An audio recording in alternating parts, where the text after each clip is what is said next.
when I've gone to people's apartment who are constantly blasting the noise, or they're always having fights, loud parties, I go to their apartment and, hi, Taft here, nice to see you. However, I'm here today because you're leaving. Big smile. There's an easy way and there's a hard way. And at some point, you do have to draw a line in the sand. And I take my job seriously. If there's a problem and you don't see me, I am probably dead. And that's how seriously I take it. Man, there has to be that rapport. There has to be that tonality in your voice that someone else hears and knows that you're serious and people know that you mean business.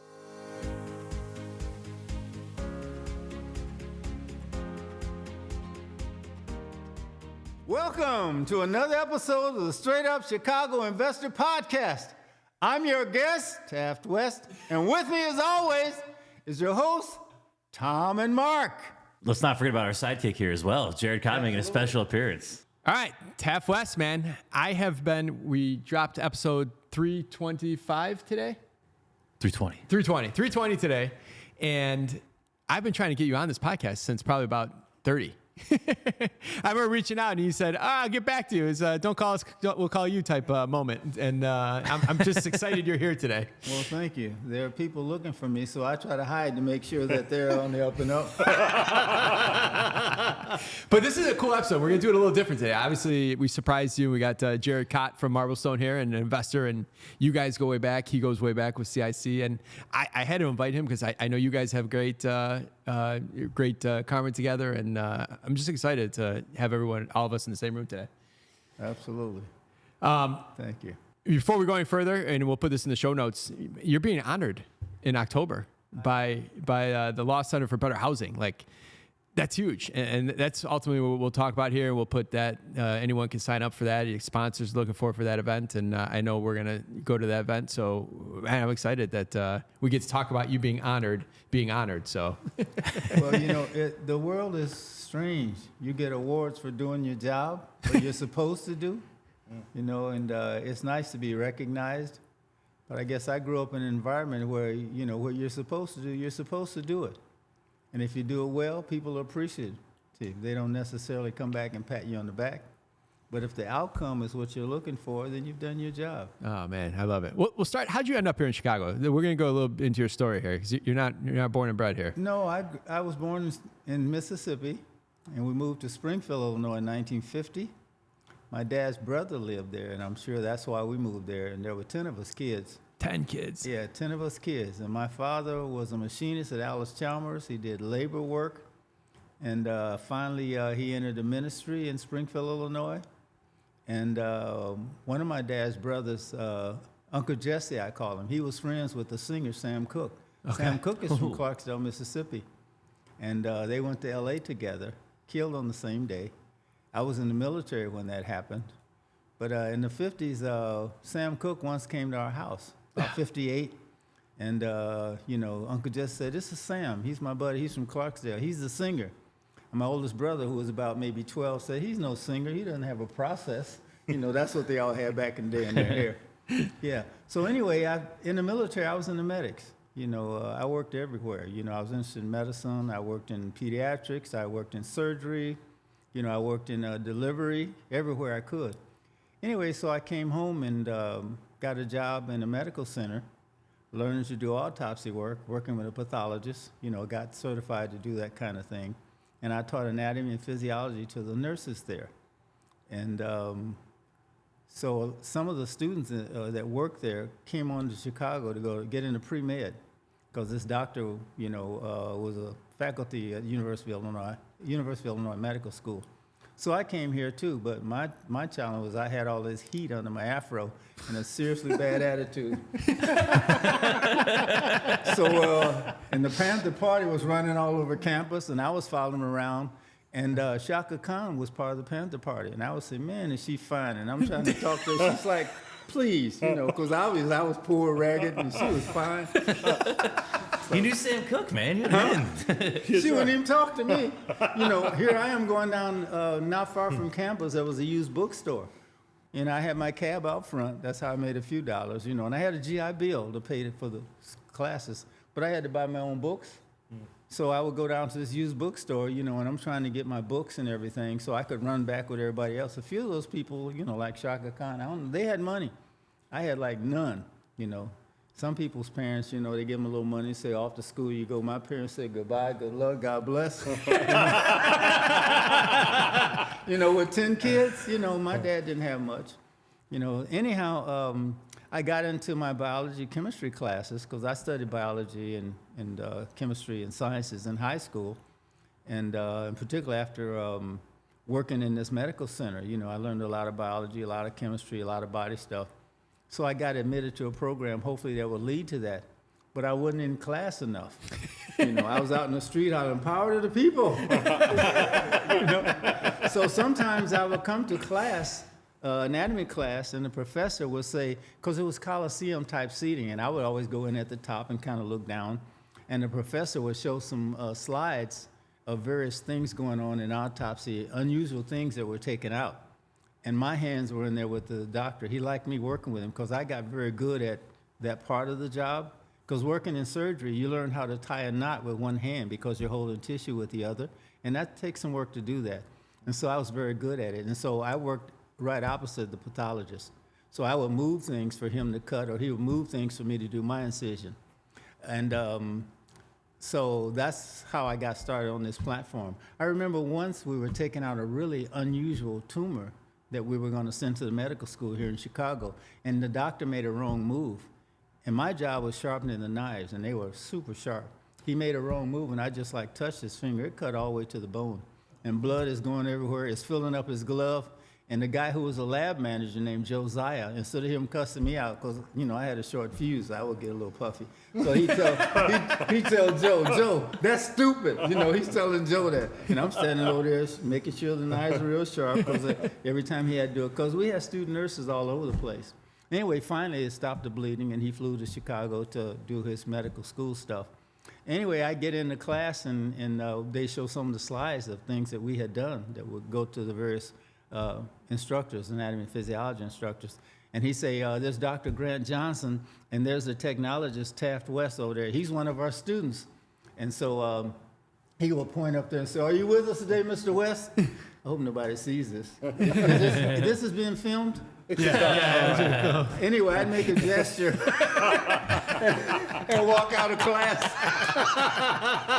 I hope you cut this part. Found our teaser. Oh, anyway, during those days, the 𝗬𝗏 𝗃𝗏 were on campus. The Panther Party was on campus. A lot of policemen. What year was this? 1968. Okay. And 67 and 68, 69. Those are the 3 years that I was there. In 69, when they threw a bunch of us out, they said, we don't want to ever see any of you again. Anyway, and there'll be stuff going on a lot across campus. The FBI was there because of the Panther Party. And there was these various meetings about demonstrations they wanted to do. Sometimes they would gangster a whole wing of the building, 30 people, and they would either talk them down and, but they would bring them sandwiches and coffee while they would try to talk. And finally, the administration would take back over the buildings. But anyway, there was so much going on, and there were cameras there. And being a young guy from Springfield, Illinois, my dad being a Southern Baptist minister, I didn't want to be on film because he would come all the way down here. I can't say kick my whatever on film, can I? But my dad was 6'4", 9 brothers I had and 1 sister, very serious guy. Very religious guy, and very process-oriented, very respectful type guy. But when we grew up, it was understood you didn't create disturbances that would reflect on the family. You carried yourself in an orderly way. Matter of fact, I remember once we got in trouble throwing rocks down on cars on a viaduct, and this policeman brought us home. Well, he chased us down the alley, and I ran straight down the alley. My brother and his buddies, they scattered in all different directions, so he caught me. And he said, do you know those guys? I said, yeah, one's my brother, one's my cousin. They said they didn't know you. So we all get home, 4 policemen round us up. The relationship we had policemen in Springfield was quite different. People knew one another. If a policeman stopped you, he just talked to you. And my uncle was a chef for the governor. He always had a long Cadillac. I had no license. I'd be driving it, and the policeman would see me, turn his light on, put me on, and say, look, West, I know you don't have a license. If I see you out here again, I'm taking you to jail. And then he said, take this boat home. And then he'd stop and say, look, don't hit anything. So that was a relationship we had with the police. Anyway, the ones that brought us home for throwing rocks were talking to my dad. And my dad was very serious, because if you created a disturbance, my dad could give you a look that would break a piece of stone. And he's looking at all us, and the policeman's talking, and Dad said, hold your point. The policeman kept talking. My dad said, look, don't you talk while I'm talking. That's how serious he was. The police was like. So he gathered us all together and said, guys, this is unacceptable. And he asked the police officer, did any of the people stop and give you their names? Because these guys got to cut some grass, do whatever if they scarred some people's cars. The police said, no, they just wanted to complain and wanted to talk to the parents. And Dad pulled the police officer aside and said, will you call Silver Suarez? That was our police chief. Will you call Silver and say I'd like to talk to him? He said, yeah, this colored preacher wants to talk. He said, oh, is that Reverend West? Put him on. And Dad said, listen, the boys did something they shouldn't have. I wanted you to take the oldest boy down and keep him for a couple hours, if that's okay, and then I'll come and get him. And then I'm going to give a little talk to the rest of them. He said, police officer, you can go. Policeman said, well, I'm not through. He said, you can go. Like I said, he just felt things went a certain way. And it wasn't that he was being mean or bully. He just had expectations. I ran cross country and I ran track. And when I would go running up and down the street, my dad would kind of watch me. My dad said, oh, so you think you run fast, huh, boy? I'd be, yes, sir. He said, well, let me give you a bit of advice. If you're in a race with somebody and they beat you, make them break the record. That was how he believed in excellence. Whatever you're doing, be the best at it. So anyhow, my brother got taken away in a police car, and we're all crying, our brother's going to jail. So Dad went down there a while later and got him. My brother came back. His eyes were big as saucers. I don't know what the chief told him, but he probably told him, if we come down here again, you're going to go away for a while. I don't know. But anyway, that's how we were raised, growing up in the church. We had a group called the Willing Workers at our church that would do anything for anybody in the community that needed it. You didn't have to belong to our church, but it was a small church, and when we moved to Springfield, it was maybe like 40 people. And my dad, when he answered the call to preach, he got started growing the church. And when Dad died at age 49, that church was like maybe 1,200 people in Springfield, Illinois. That's quite something, Pleasant Grove Baptist. And I learned all the church functions. I learned to be an usher. I worked in the Sunday school. I worked in the training department, and then we studied the Bible. Concordia Seminary was a place where ministers were trained. And so for folks that belonged to church and wanted to learn, you could go there. They have Saturday classes on what the Bible taught. So I studied there, and I got to be the director of the training department. So as such, I would go away to National Baptist, Southern Baptist conventions. There was a difference, Southern Baptist, American Baptist.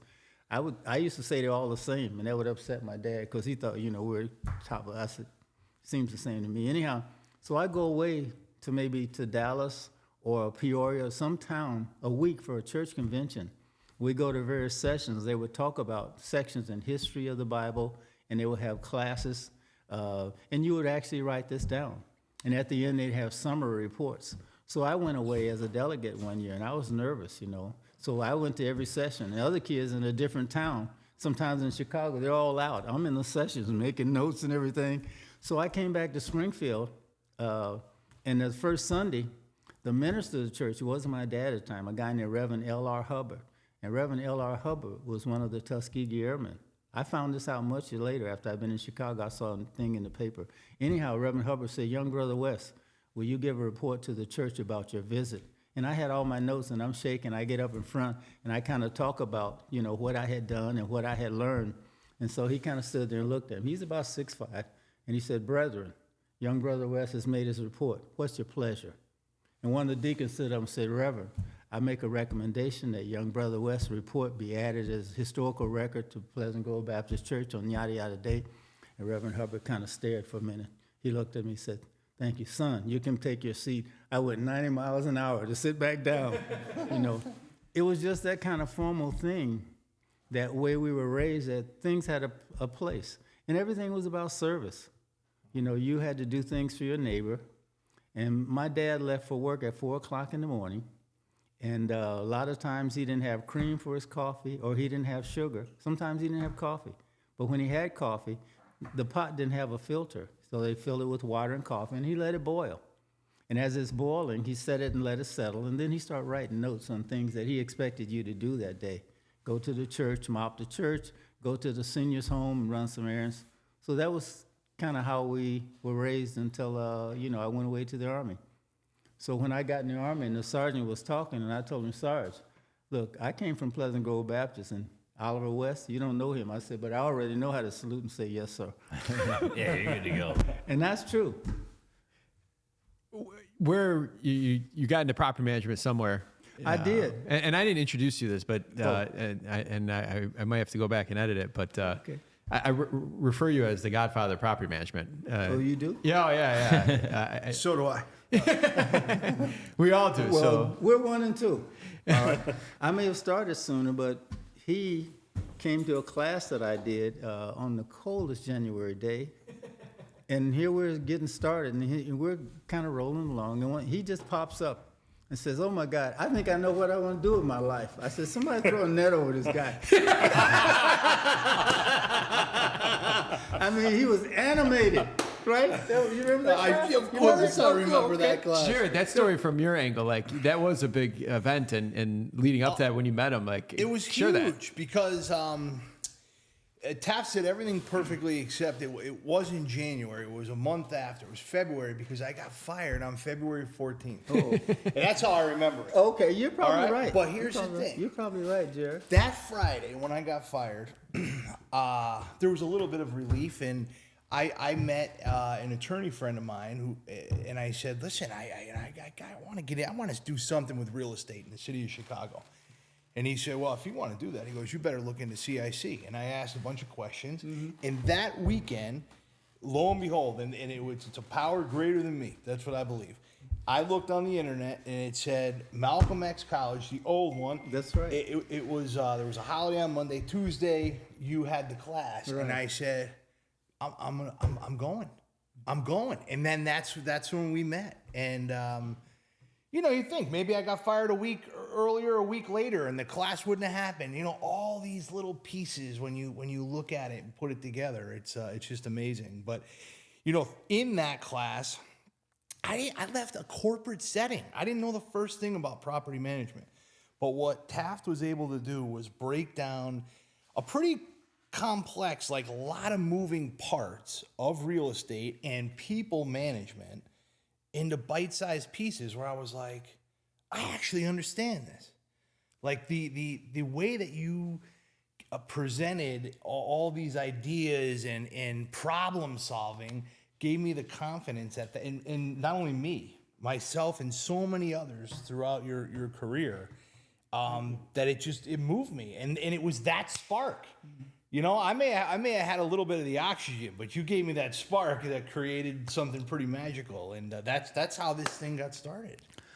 Taking a step back, though, how did you go from surgery to property management, right? Those are, that Venn diagram's small. Autopsy. Yeah. That's interesting. Well, being a student at the University of Illinois, part-time, because a lot of time I was out on the street, demonstrating. Peacefully. I was peaceful. There were people who were throwing chairs. I was always tried to be a voice of reason. While I'm saying, look, why don't we sit down and talk? Other people are yelling and cussing and throwing things, stuff flying by my head. And I'm like, oh, all right.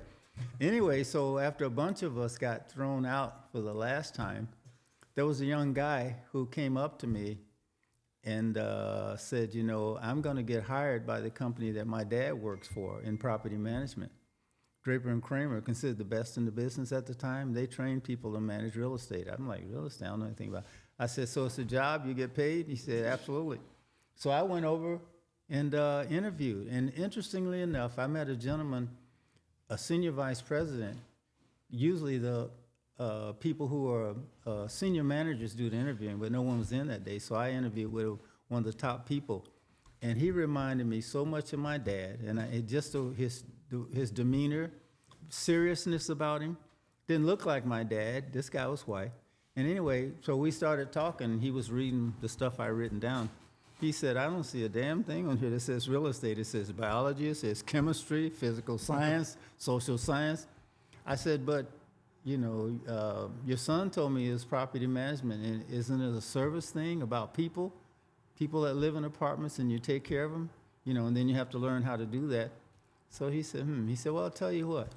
You go down to Lake Meadows and talk to George and tell him that I sent you, and if he likes you and will give you an opportunity, we'll take it from there. So I went down to Lake Meadows. Where's Lake Meadows? Lake Meadows is from 28th to 35th and King Drive. It's 100 acres. Gotcha. 2,000 apartments, 34 stores in the shopping center there. Huge development, very world known, nationally known. Anyway, I met the guy who was in charge, the senior manager, vice president, and we talked about my background. And he said, well, you sound like a bright, interested young fellow, so we'll give you a shot as an assistant manager trainee. And he said the same thing. I see nothing about real estate, but again, it's about service. So that's how the real estate thing started.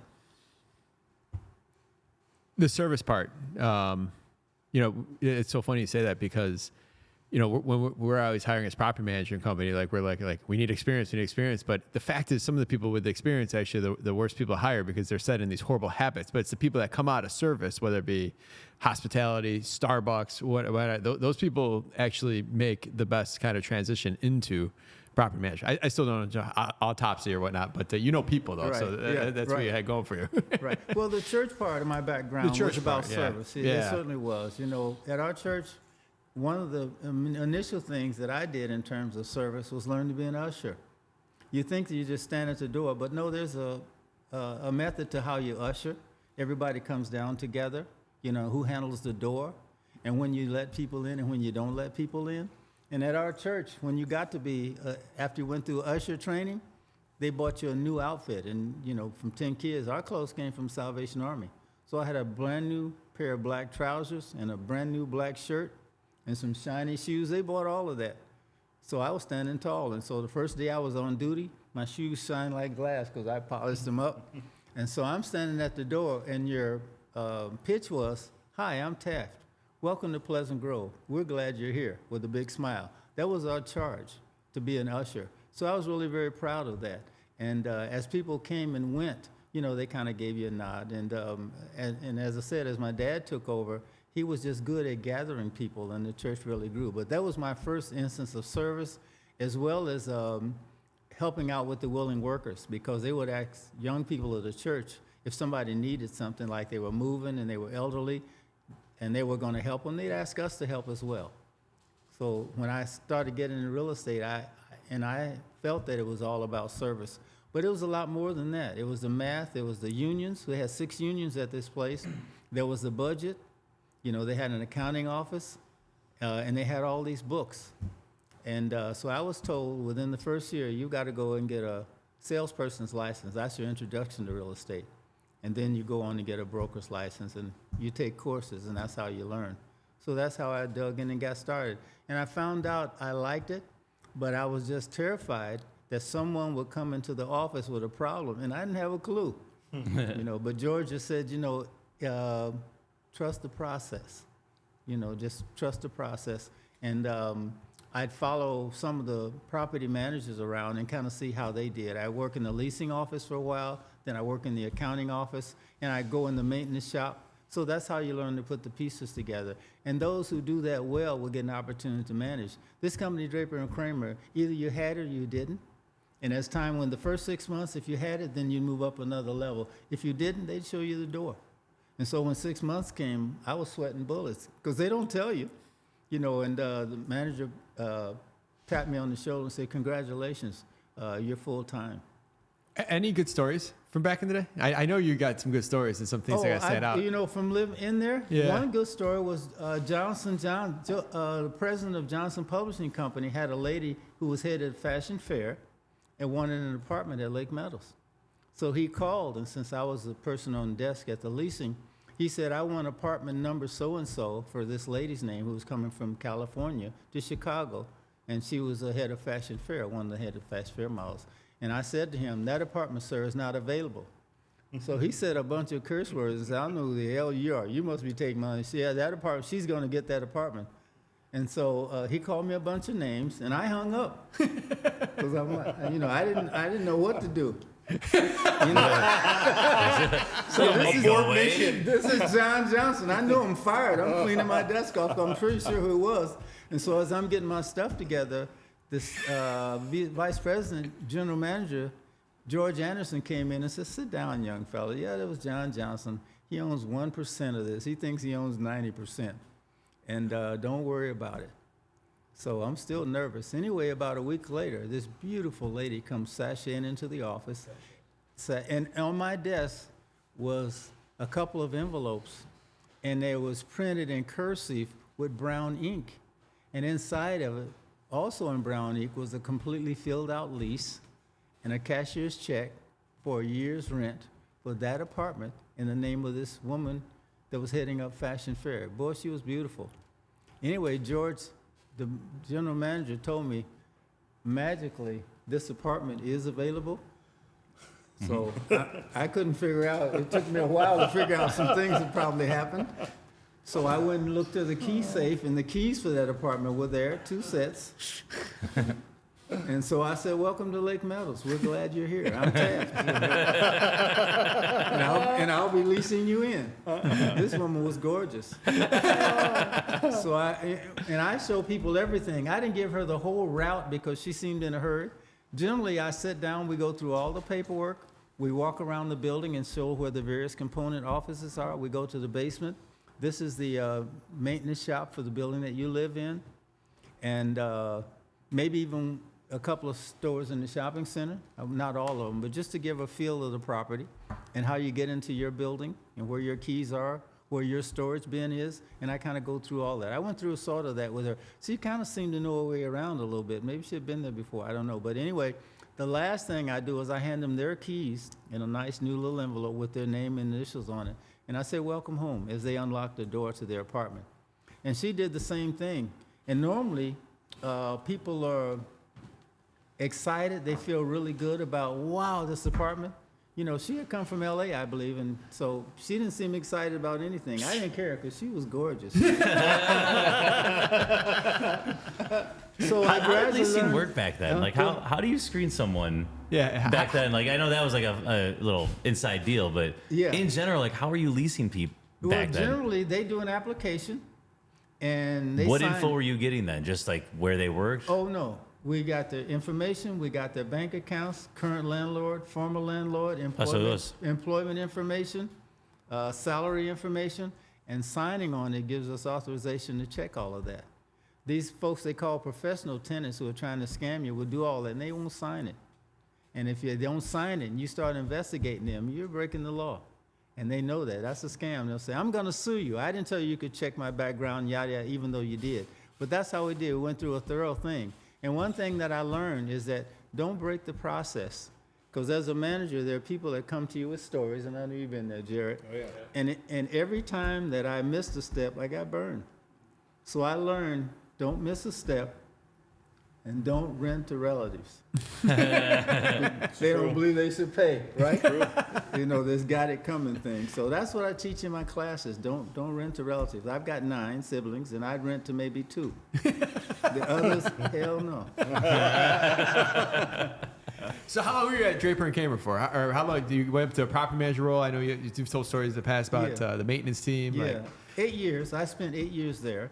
5 the first time, and 3 the second time. The first 5 years, I worked extremely hard and felt that I should get an opportunity to get promoted to assistant vice president or something. And went to corporate and told them how hard I was working and wanted more money, because they started me at $11,000 a year because I had no experience. And the chairman, the guy that hired me, said, "You're going to have to apply the heck out of yourself because you have no real estate background." And I got lots of great reviews from where I worked at the property. Nothing was computerized. The accounting office printed out what they call owner's books, and it was a manual accounting by every month, every transaction of every tenant in every building. So my job was to straighten out these miscellaneous odd numbered accounts. And the only way to do that was to thumb through this book and see what happened accounting-wise to get to where they made an error. And a lot of time it was when the leasing date changed. Your lease was up. It's time to either raise the rent and give you credit for the interest on your security deposit. So a lot of those places where errors were. And so I would get those corrected, and then I'd do a breakdown and send it to the tenant for them to send the extra amount or ask them to take a credit so that it balanced out. So I spent a lot of time doing that. Also, I spent a lot of time knocking on doors and asking for rent. And I came back with envelopes full of money. And the manager says, you know, this guy really knows how to collect money.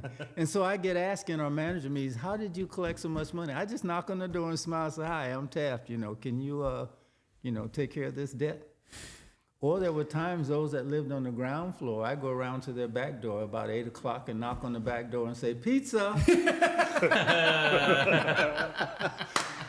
And of course, I'd get cussed out. But the following morning, they circled back to the office. They said, that was novel. And they had a check. Bingo. That's the bottom line, right? Or sometimes a new person would have an apartment warming, like a housewarming, and they'd have a line of people there. And I'd check my ledger, and if they were behind on rent, I'd get in line. That's good. I'd get in line with my little notice. And the notice was a yellow notice on, what do they call that paper that makes a yellow copy? Oh, the carbon? Carbon, yeah. Carbon thing, and it was yellow. And so I had that in my hand. And the new tenant would say, don't embarrass me in front of my people. You're handing me that thing. I say, I'm sorry. So I go back to the office and put it in an envelope and get back in line. And they would take it and they would kind of give them. But you know what? The next day they showed up with a rent check. So some people, you have to teach them how the thing flows. And when I rent to anybody, I tell them, I want you to be comfortable and happy here. You've got to be clean. You've got to be quiet. And now I'm going to hypnotize you. Nanu. You have to pay me. All right, that's how this thing works. So that's how I got into property management.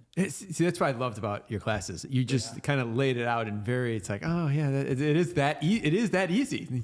Don't do this, and do this. Like, and everyone wins. But Mrs. Step and the whole operation starts to shake. Any one of those 3 points, right? The It's a clean, be process. quiet, and then the Yes. pay. Like any of those 3. Right, you have to be clean, and if you're not clean, everybody has a trash chute, and you have to bag your garbage. And if you don't bag your garbage, it's all over the trash chute. It gets greasy, and it attracts roaches.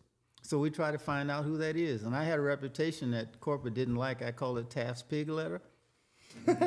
I write a letter saying, dear residents, there's a pig among us. If it is not you, I apologize for this letter. Someone is not bagging their garbage, and it's getting all over, and there's grease. An exterminator is upset because roaches are starting to come in that trash chute. And so hopefully that would take care of it. If not, I take my tie off and I climb over in the trash pit. And I look for most of the mail that had a lot of grease on it. And their magazines have tags on it. So if I found a tag with your name on it, then I called you into the office. And I'd say, this is a fair warning. Everyone gets a chance. But if it happens again, I'm going to ask you to move. Big smile. Big smile. You deliver the smile with everything. Everything. When I've gone to people's apartment who are constantly blasting their noise, or they're always having fights, loud parties, I go to their apartment and, hi, Taft here, nice to see you.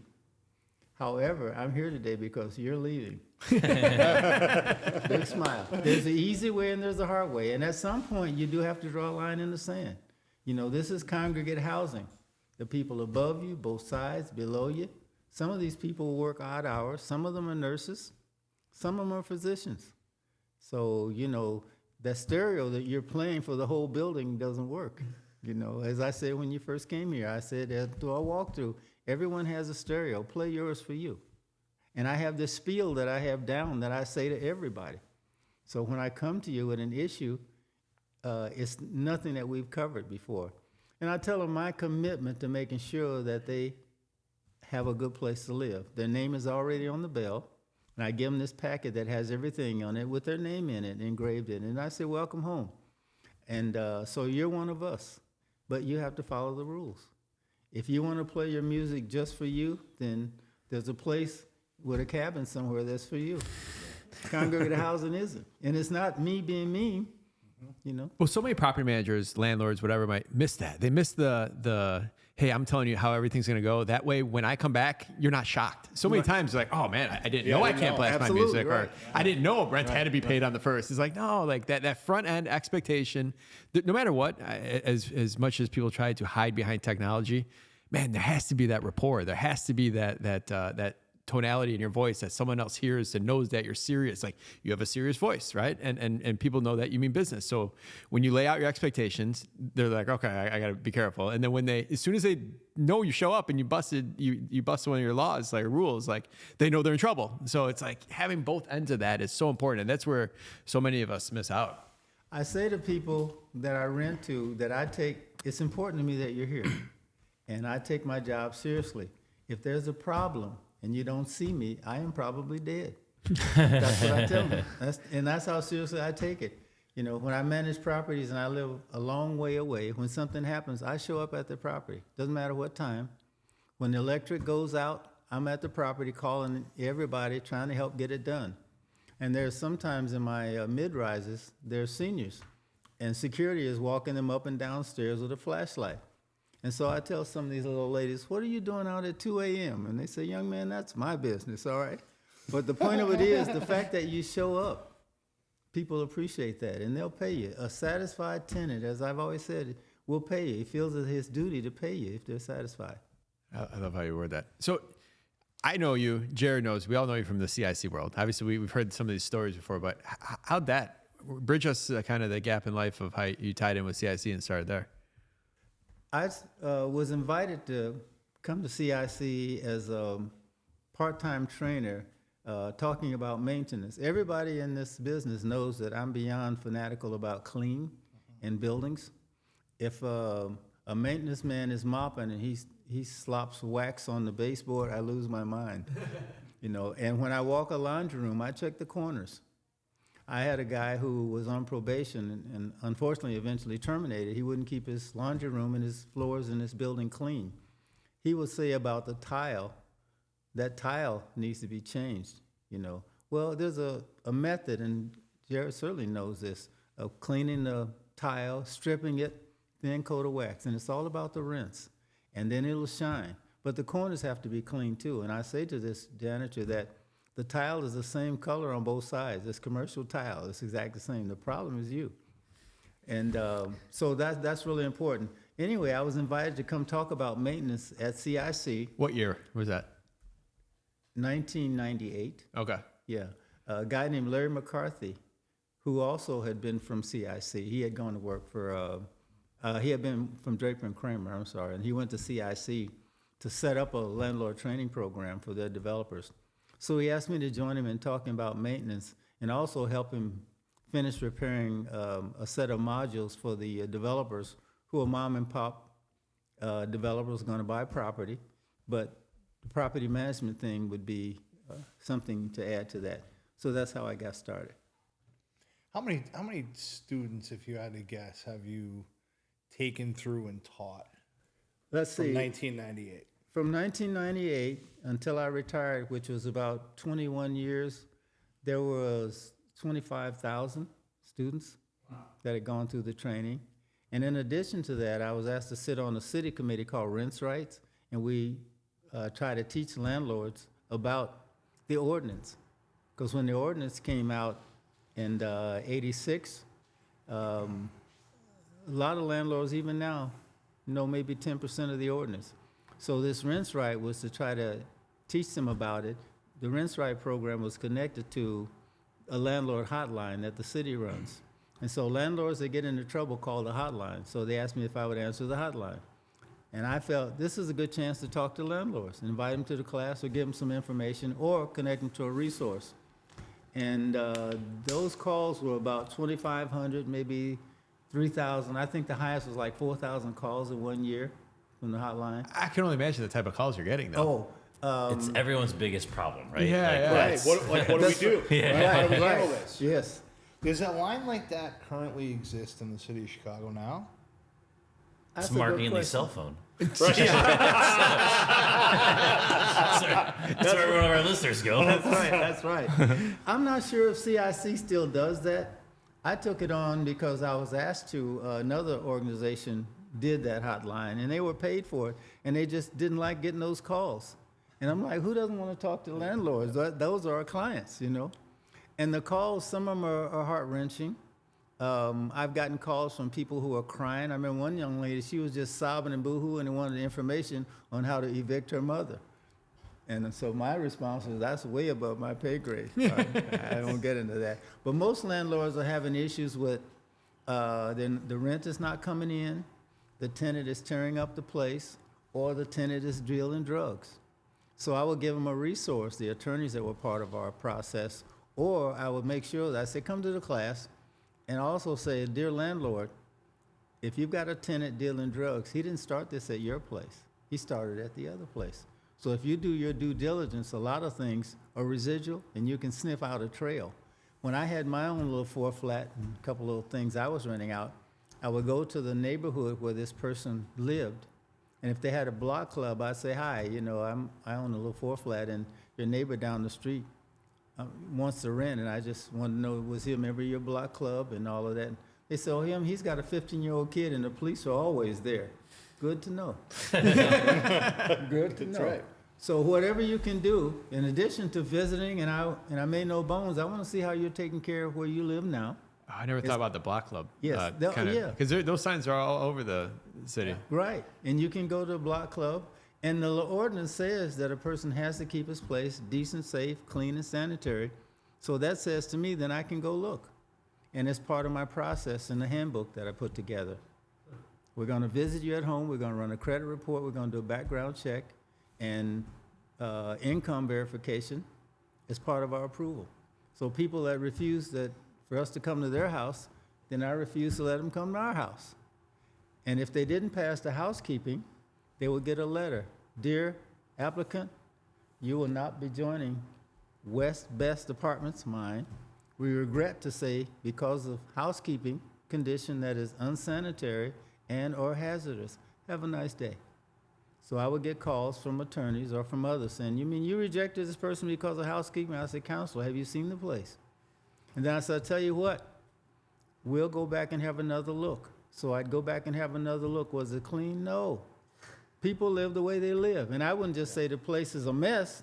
I'd say I'm entering the kitchen. There's a sticky red substance on the floor. Maybe it's soda. And then I'd say this stove will never rust. There's an inch of grease in the drip pan. The backsplash is covered with splatters of grease, and there are roaches running all across the stove.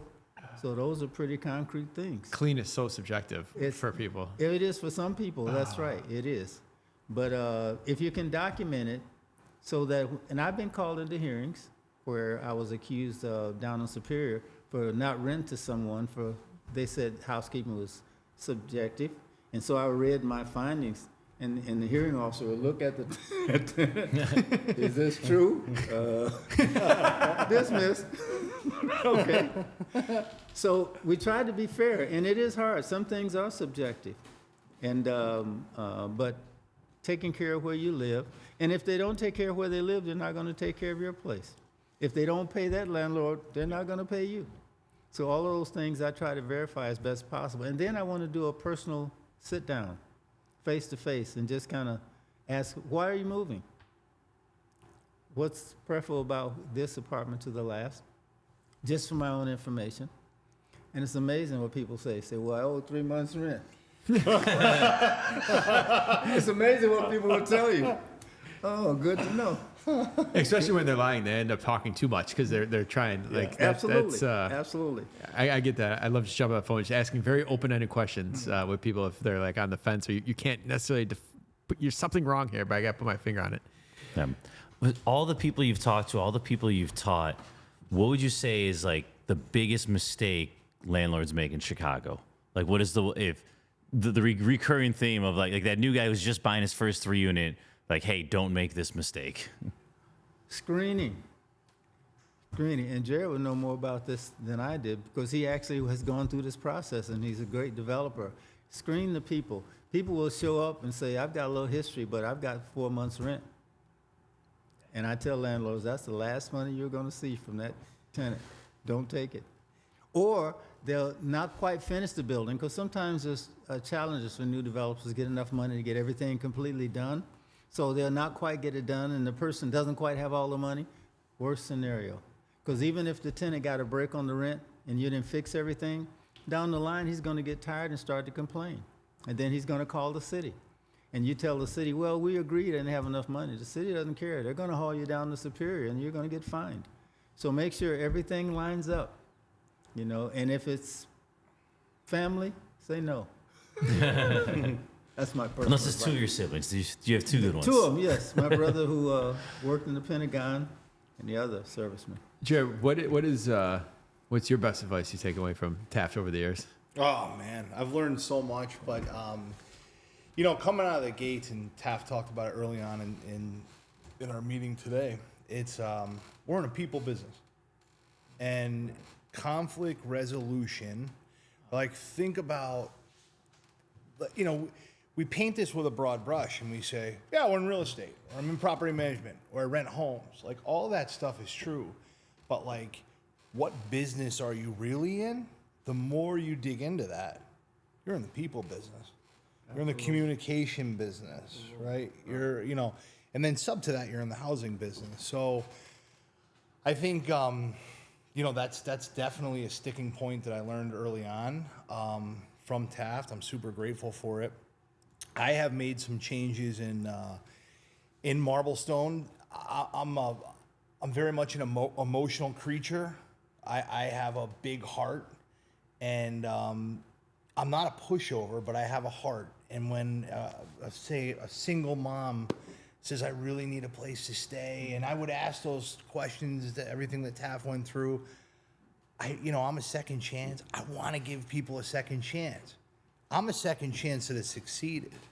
That doesn't mean that everybody else who's a second chance doesn't need a third, fourth, fifth, sixth, and so on. And it cost me a lot financially to sort of lead with my heart, and now I lead with compassion, but also processes, and we stick to them. Absolutely.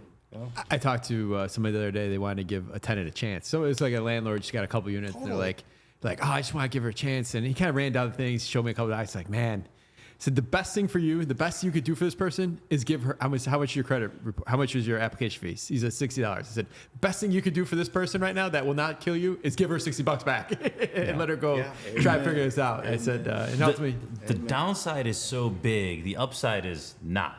It's a month of rent, right? You're gonna right. fill the apartment. Absolutely. Like, the upside is capped. Right. The downside, though, is so Deep. you don't know how deep the well goes, right?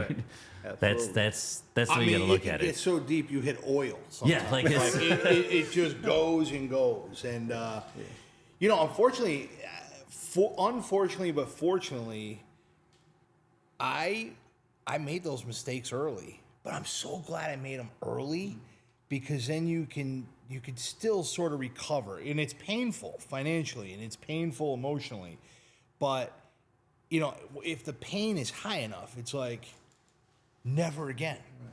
And then you could actually use that story. Say, you know, I'd love to give you a second chance, and I'm sure this isn't you, but the last time we did this as an organization, it cost us $15,000.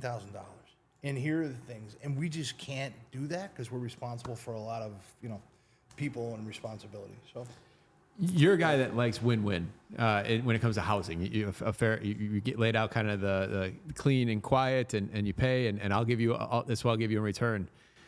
In Chicago over the last 30 years, you've watched things shift that makes it tougher for landlords, like we're talking about right now, to take the chance with somebody that needs a second chance or whatever chance it might be on. But what's kind of your thoughts on kind of how the environment's shifted? Because it's created this gap between owners and tenants that's just like, I'm not going to take the chance on you because it's so deep. And the tenants now actually maybe fight a little harder because they're feeling it's unfair. Like, where's your kind of mindset with that, or what smart advice you got in that head of yours? Well, one of the things that happened with the ordinance is that the city is totally unforgiving, and the ordinance says will.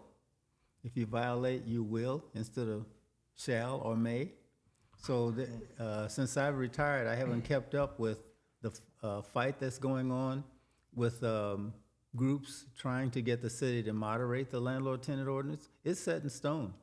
It's gone all the way to the state courts, past the city, to try to say that we ought to moderate this ordinance. And the state has come back and saying, it's set in stone. If you violate it, you will pay. For example, if you got a security deposit of $1,000 and the interest is 0.01%, that's a dime. If you don't pay it, your penalty to start off is 2 times the deposit, not the interest. So to begin is $2,000 plus the penny, plus court costs, plus attorney's fees. So you may be out $7,000 or $8,000 over 1 penny. And so a landlord that's got dinged like that has a sour taste about the business. And the other thing is that if a tenant hasn't really kept the apartment as they should, and the landlord dings him for cleaning or some minor damages, and the tenant gets upset, he finds an attorney, and what this attorney looks for is any tiny violation of the ordinance that he can ding this owner on. So it's gotten tough, and tenants are savvy about their rights. One of the things that has happened that I've fought against is that there are attorneys who file lawsuits against landlords who go down to the Daily Center and read the docket and see who's up for eviction. They call this tenant up and say, I'm a lawyer, and I'll fight this case for you in court, and I'll work for free. They're not going to work for free. They're going to ask the court to charge the landlord, and they do it in every instance. So that's one of the things that tenants have found out. You know, word gets around about what's happening, and so these attorneys have found that out.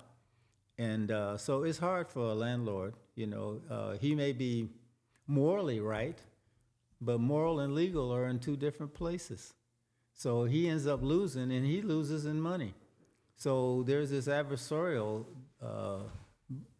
gap between landlords and tenants. What I would like to see is that the relationship between landlords, tenants, and the courts have kind of a little bit of a symmetry where tenants are told, you know, you have a responsibility. Like my dad believes, things have a process, and you've got to do that process. I've left apartments when I was renting, and the owner always said, this guy is unbelievable. He left it clean. Well, you should leave it clean. That's the way we were raised, right? When we lived in public housing, and my dad got a job finally at $60 a week. We're out, you know. He goes and buys his house. It was a dump. He was so excited. And the side that was going to be our bedrooms had been a coal bin. So my brother and I looking at one another like, you kidding? But he was so pleased he had a job. And when we left, back in those days in public housing, they washed the walls once a year, and they came and inspected. So before we left, we washed the walls, and my job was mopping the kitchen. They had loaded the truck. Mom said, boy, mop the kitchen. I slung that mop toward the floor and put it in the corner. And she went in there and looked at it. She said, this floor isn't clean. We're not going to leave this floor like that, and some other people come and scrub that floor. So that was what we did. And when we walked around as kids, you didn't throw paper on the ground. You found somewhere. I sometimes walk around with a piece of paper in my hand until I find something. You know, and so if we could get a little bit more of that into tenants, too often they just throw things, it's not my job. You know, and so when I talk to someone that's going to rent, I said, you know, we have a maintenance and a janitorial, but we believe cleanliness is everybody's job. I hope you feel that way. And I don't try to tell them how to think, but I try to suggest things that I think makes us all better working together, you know, and sometimes it works, sometimes it doesn't. But I agree with you, there is a gap between that, and I don't know exactly how to bridge that, other than to be a really good landlord and that tenants feel I'm in a great place and I'm going to participate and be part of the inner workings positively. I think you explained that really well. So let's say 20, 25 years of education and in truly connecting with the students that you've taught. Right. On a percentage basis, let's say the number's 25,000. Do you feel like a certain amount were malicious, meaning like they got into this business to say, I'm in this to make money and I'm in this to screw a tenant? And here's why I ask that. At times, I think that housing providers and certain property management companies do feel like the city the way the laws are written are against us. And I can tell you firsthand, I live on the south side of Chicago. Right. I'm a resident of south side of Chicago. I've come this close 3 to 4 times being bankrupt for something that I've taken a risk on and really work daily, just like Mark does, just like Tom does, and just like hundreds of people that have come on this podcast, and just like the thousands of people that you taught. How do we fix this? Tough question.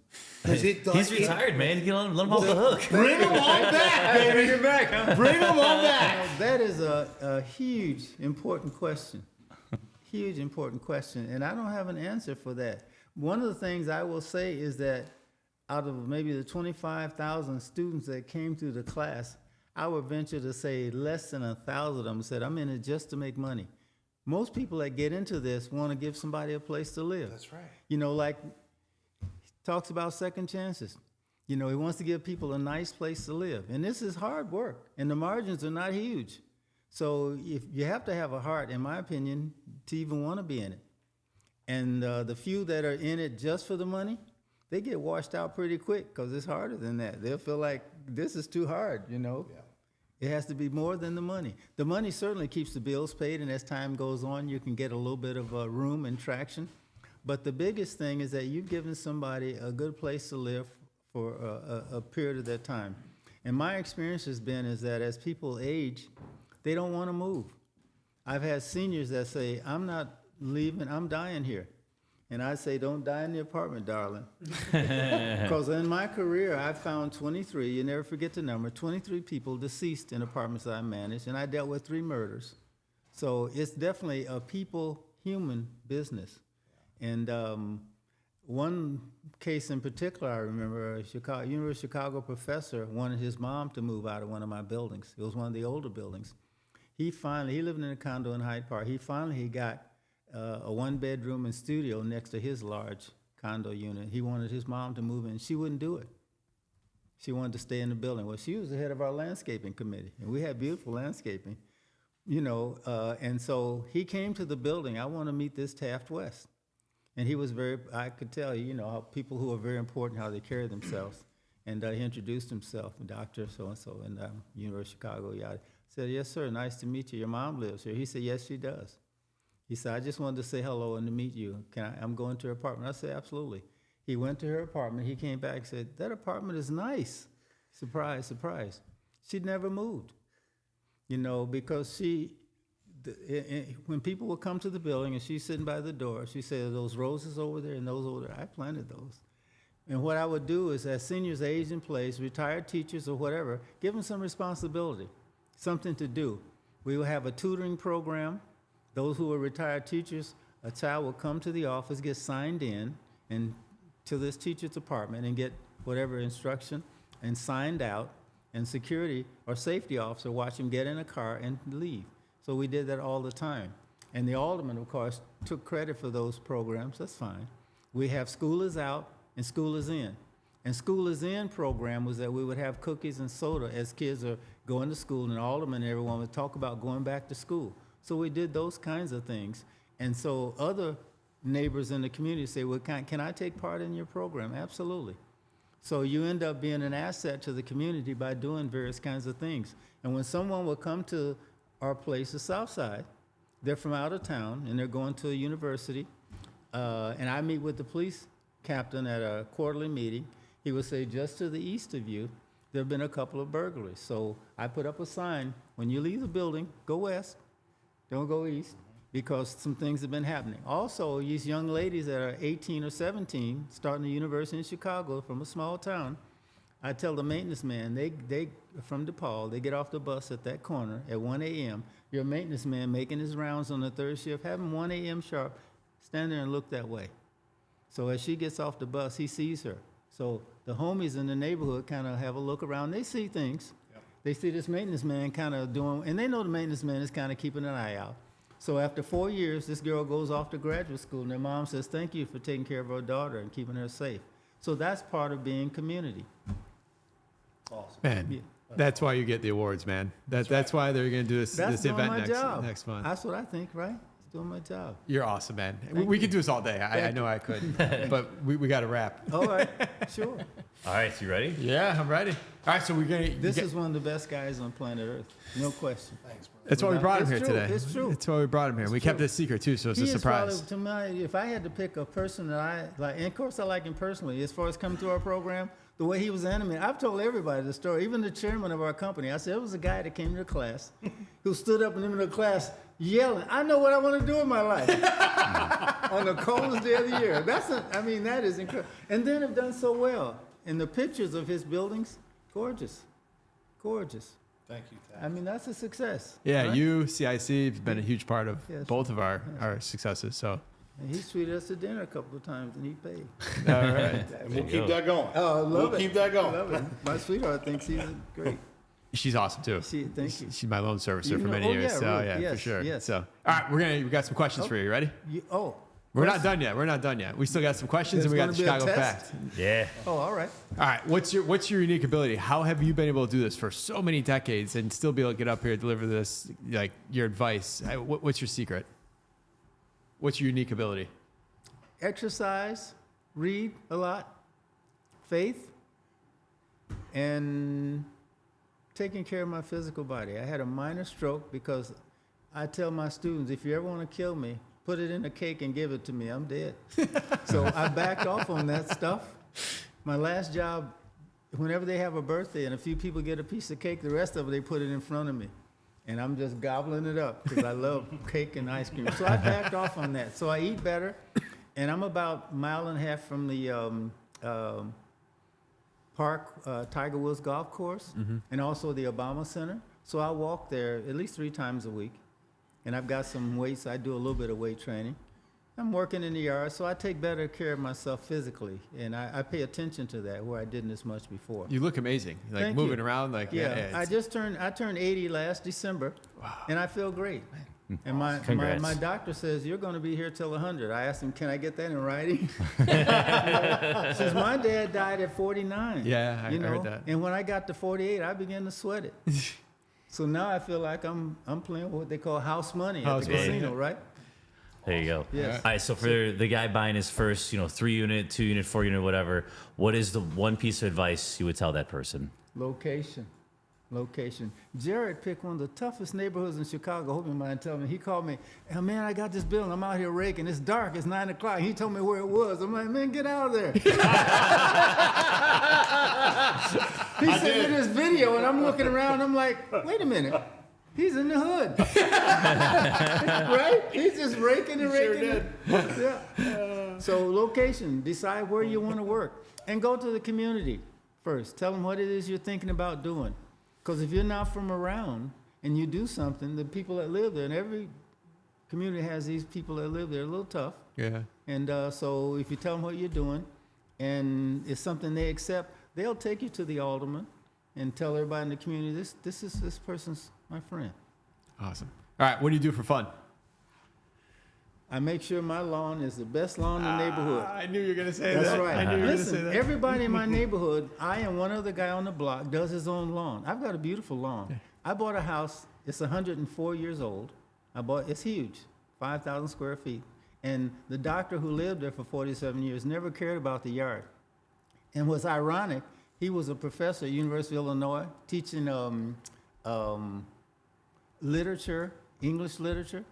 And I took his class, and he gave me an F. And he wrote a bunch of curse words on his note. And here I just got out of my cab. I'm tired and sleepy. And then we had to go to this thing that lasted about 3 or 4 hours. I'm nodding. So I tried to write notes, and I gave it to him. He ripped most of it up and stuck it back up on the board where he leaves notes with my name on it. I'm like, what's this? So I ended up buying his house. He had got senile and everything, and all these people walking to his house, and I felt bad for him. And the realtor was awful. Her paperwork was copied over a lot of times, and it wasn't straight, so I rechanged it. Plus, he was asking a lot of money, so I changed those numbers on that house. And it was as-is, one of those as-is deals. The house was, it had 5 layers of roofing. It was leaking. It was filthy. But, stucco, I didn't never like a stucco house. My sweetheart said, I love this house. I'm like, what? So we've been there 25 years, and it's a nice old house. So I do little odd jobs around the house. I put in a brick patio last year on my hands and knees, and I do my yard, and, I walk. What's ironic about the Obama Center, I lived in a building across the street, 60th and Stony Island, when I first moved to Chicago. And some of the homies told me, get off the street. Well, I had just left the Army. So I said something that they didn't like. So now I say to my classes, when I was face down on the sidewalk, because about 8 of them, and I could read the concrete, I said, yeah, it looks like it really is theirs. So I got pounded pretty good. And however, the ambulance took 3 of them, because I figured the lights are going out, so we're going together, baby. And I met a guy named Jeff Ford. I had no idea who that was. So I go back to my cousin who lived at 74th and Emerald. I was living with them before I got my apartment. I said, I had this tussle with a bunch of guys, some kind of club called a Blackstone. She said, that's a gang. I'm from Springfield. We didn't have gangs, But so that was an experience. Oh my gosh, that's awesome. All right, give us a good book, podcast, or self-development activity you'd recommend to our listeners. A good book. Well, I have developed a fascination for something I've always believed. It's called Unacknowledged by a guy named Dr. Stephen Greer. He has a group that investigates paranormal phenomena. I've always believed that when God created us, he didn't just create us. There are billions of stars and universes, and there are other people and other things out there. My brother was, I'm sure, Secret Service in the Pentagon. I asked him about some things, and the fact that he doesn't respond, doesn't even blink, there's things that we don't know. And so that, to me, that's fascinating. So I'm reading a book called Unacknowledged by a guy named Dr. Stephen We'll Greer. link to that in the show notes. That's awesome. That's cool. Yes, it is. So I'm gonna meet a extraterrestrial one day. I may be one. I was gonna point at Jared. We both are. We're both from Uranus. All right. Besides yourself, I hope you cut this out. yeah, we'll edit it for sure. Besides yourself, name a resource for a Chicago investor that you'd recommend. A resource. Yes, person, resource. Person, Jared Kott. Resource, Chicago Community Loan Fund, CIC. Those are good ones. Awesome. Those are 2. We All right. do make our people in our property management department take that class, that You CIC do? class. Good, good. So, It's helpful. and I don't know if you remember, but I took it 3 times. Look, I remember. Sat in the front and asked 1,000 questions. But now he's. Didn't you meet Stacy in That's demo what court? this is about. So now you're at a position that you can share information. That's right. Yeah. How you got here is a good story. I met you there, and I met 𝗏𝗃𝗃𝗏𝗃 in housing Right. court. Yeah. So now look where you are. So all of that, I mean, this is a great story Yeah, for yeah, young it's a- investors, Yep. So Taft, you provide a ton of wisdom, a ton of value to our listeners. Is there any way they can provide value to you, and how can they find you? They can't. That's great. And they won't. No, they won't. When I retired, I looked at the span of my work life. It was 60 years. 60. And I'm now 80. I'll be 81 this year. So enough is enough. I've done some consulting. Yeah, enough is enough. Yeah. Phone calls. My phone used to ring all the time. But I've got a great-granddaughter who's a senior down in 𝗬𝗏 in Champaign. So I spend time with the grandkids, and I run back to Springfield, check on mom and dad's graves, and my 3 brothers in Springfield who are watching the grass grow and smoking reefer. So that's my life. That's Those awesome. aren't the ones you'd rent to. No, absolutely not. Absolutely not. All right, last part thank here. you. We do the Chicago fact. Chicago fact. So he's going to ask us a question, and today we're playing. We're playing for Drake Johnson. Drake bought a T-shirt on our merch store, Okay. and if any of us get this question right, Drake gets a $50 gift card brought to you by today's sponsor, which is Renoble Financial. So let's hear the question. All right. So we mentioned a few times today that Taft here is a UIC grad. All of these people attended UIC, except, so I'm going to give you 4 names. Which one did not go there? 𝗬𝗏𝗃𝗀𝗁𝗏, a politician. My mother, 𝗤𝘃𝗏𝗃𝗀𝗁𝗏 Shellcross. Robert Ebert, famous film critic. Or Bernard Shaw from CNN. Which one did not attend UIC? Bernard Shaw. I'll take your mom. You still had to say that on air. I know it. Ebert. Jared saves the day. Ebert was Champagne. Oh, that's right. That's right. See? Yeah. All right, so Drake Johnson gets a $50 gift card brought to you by Renova Financial. So we did it for him. So, Awesome. Good deal. All right. Well, man, dude, I am just honored to have you on here, and I'm looking forward to the celebration we're gonna have in October. We're gonna put that in the show notes. We're gonna promote the heck out of it. I'm excited to be there. I know Jared's gonna be there. Thank you. Thanks for coming on, Jared. Thanks for making. I don't know if this is a guest spot. I don't know what we call even this. Tag team. I love it. hanging Man. out. I love it. It was more than a cameo. We got Yeah, more out right, of it. okay. Thanks for hanging out today, man. I look forward to it. And I'm then glad Tom, thank you you're as always. Listeners, check us out anywhere and leave us a review on iTunes, or you can do it on Spotify. Just leave us a review and refer this to other people. Thank you, Taft. Thank you, guys. Listeners, we'll see you next week.